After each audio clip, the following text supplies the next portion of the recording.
I actually, strangely, I hadn't spoken to him since 2010 until I think about 6 weeks ago. And I seen him in a fish and chip shop in Taree.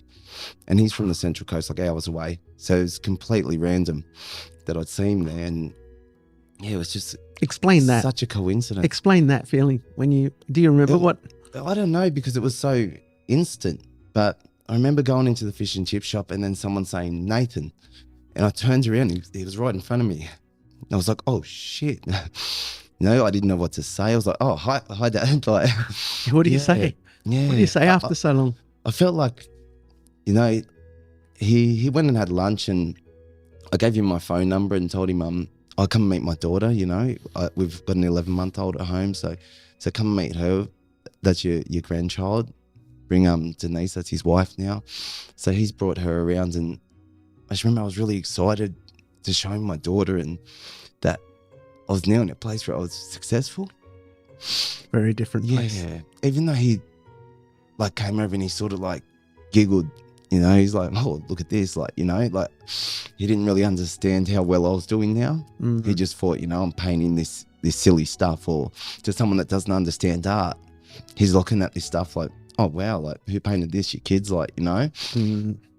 I didn't explain it to him because I don't know what I thought, but I know years ago I would have explained it to him, but now I just thought, you know what, I'm my own person. That's growth right there. Yeah. The need that you don't have to explain yourself. Yeah.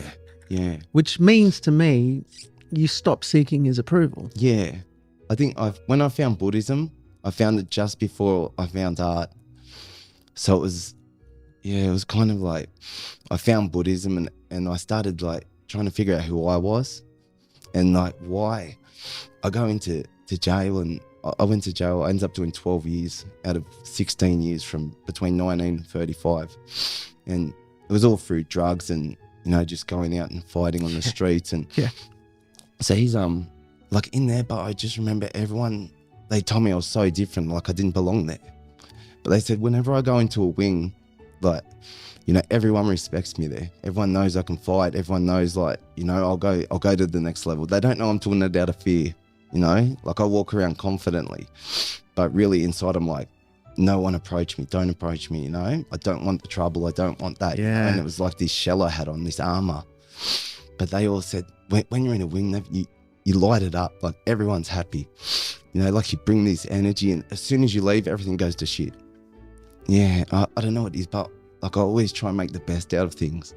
So even being in a cage with everyone and everyone trying to be depressed and that, I'd just, I'd play games and do pranks and all that stuff, trying to lift people's spirits. And it was just a thing with me where I do that with people. I just feel it's you get into the Buddhism, and even before that, I'd feel energy.